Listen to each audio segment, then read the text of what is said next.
Le truc qui me manque, à mon avis, c'est ce qu'il a proposé dans Earth Part 5. C'est-à-dire son point de vue sur la société. Parce que Kendrick Lamar, c'est quelqu'un qui a un point de vue bien arrêté sur les choses. Donc ça, c'est mortel. Ensuite, pour Kodak Black, alors moi, j'ai 2 théories sur sa collaboration. Première chose, ils ont la même philosophie. Je ne sais pas si on peut parler de religion, mais c'est les Black Hebrew.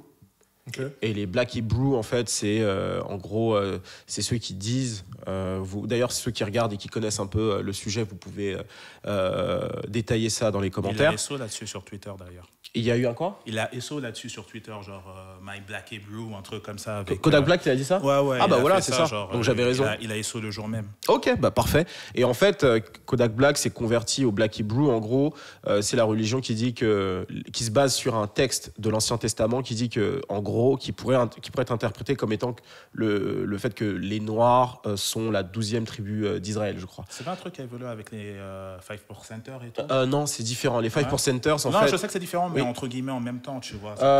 Alors, côté très black de la religion, tu vois. Oui, totalement. Je crois aussi que les Black Hebrew sont arrivés dans les mêmes années, c'est-à-dire années 60, 70. Yep. C'est une période où les Noirs se sont émancipés aux États-Unis et ils ont dû trouver, en fait, ils ont adapté, on va dire, entre guillemets, la religion à leur mode de vie, je dirais. Et en gros, Kodak Black, c'est un Black Hebrew. Kendrick Lamar, il avait déjà dit I'm an Israelite, don't call me black no more. Donc en gros, il se reconnaît de ça. Et aussi, c'est important lorsque les gens écoutent de la musique. J'ai l'impression que les gens écoutent sans comprendre d'où les personnes parlent. C'est très important de comprendre d'où les personnes parlent pour comprendre le discours. Et Kendrick Lamar, il est très... tu sens qu'il est vraiment très influencé par ça, même quand tu regardes la cover, le fait d'avoir la couronne de Jésus, etc. Donc il y a ça, mais en fait, ce que je regrette, c'est ça, c'est la première chose. Et la deuxième chose, c'est les hymnes. Kendrick Lamar, il nous a fait un hymne avec All Right. Dans Dame, t'as comment il s'appelle? Bon, vous allez voir les titres, je les ai pas. Dans Dame, on avait quoi? T'as Humble. T'as Humble. Ouais. Humble, c'est un vrai hymne, tu vois. Et surtout, il donne encore une fois son point de vue sur la société quand il dit aux meufs sur Instagram, I'm sick and tired of Photoshop, etc. Et il le dit de façon cool, il le dit pas en mode moralisateur, vous allez changer ça, etc. Donc ça, c'est peut-être ce qui manque à l'album. En termes de sonorité, bon, je l'ai dit, moi, c'est la période de l'année qui me bloque un peu, même si le projet, je l'écoute quand je suis seul dans mon lit et que j'ai besoin de réfléchir.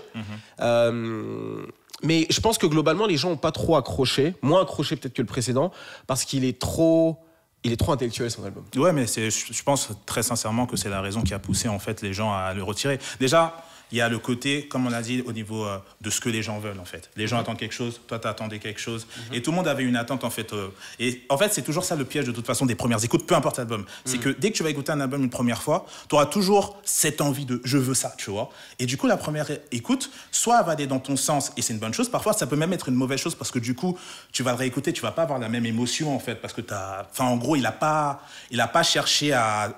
En fait, balayer tes attentes pour proposer quelque chose d'intéressant. Je te laisse reprendre.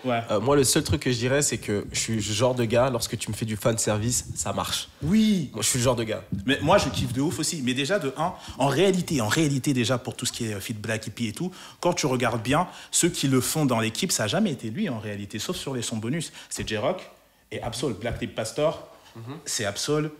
J-Rock, le son... oui, dans l'album Welcome Home, je sais pas quoi. Oui, mais... c'est What's Up.